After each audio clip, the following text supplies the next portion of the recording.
Beau Montana's Detective James series, Volume 1, is a collection of short and irreverently bonkers tales following the titular Detective James living his day-to-day life and embarking on increasingly insane adventures, repeatedly plucked from his failing private detective agency by a cavalcade of highly important people. James demonstrates that his luck and skill are rivaled only by his ineptitude and hedonism. That is, before he becomes Amish. It's a complex series. At first, the stories seem only loosely connected, but by the end, they've woven themselves into a pretty interconnected narrative about terrorist groups, cloning, and time travel as James, ostensibly our hero, leaves a trail of broken bodies and broken hearts in his wake. The narrative is fun here, and it's batshit insane, but what you're really here for is the tone and the voice. Beau Montana gives these stories their personality with a flippant disregard for logic, and in the way his characters act, many revering or lusting after our hero.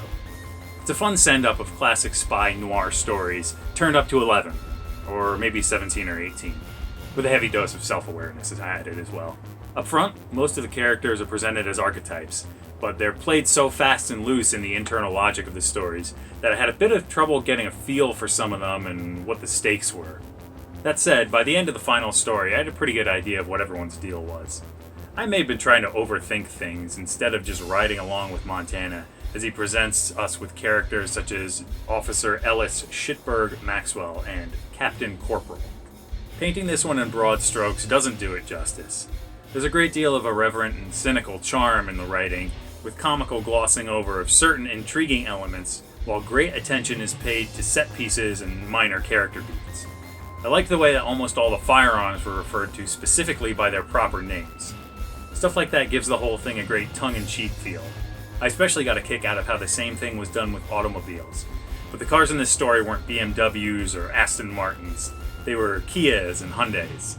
That really tickled me for some reason, referring to economy cars by specific make, model, and year, as if it's some kind of special thing to have. In all, this is a fun ride, and it's pretty quick. It's under 100 pages. I think people of a certain mindset will really like this one. It's a contemporary send-up of classic detective trappings that goes so far off the rails that anyone willing to switch off certain parts of their brain will find themselves chuckling at the exploits of Detective James. It's stupid fun with some surprising intelligence peeking through the cracks. This one is available on Amazon, and if you want to check out more from Beau Montana, go to internetruinedeverything.com and read some of his blogs and pieces there. It's fun stuff. So, yeah, I'd say give this one a read, Detective James. What do you think, Winston? Were you along with the ride on Detective James? I'll give Detective James Volume 1 a J. Robert Oppenheimer in a 1997 Cutlass.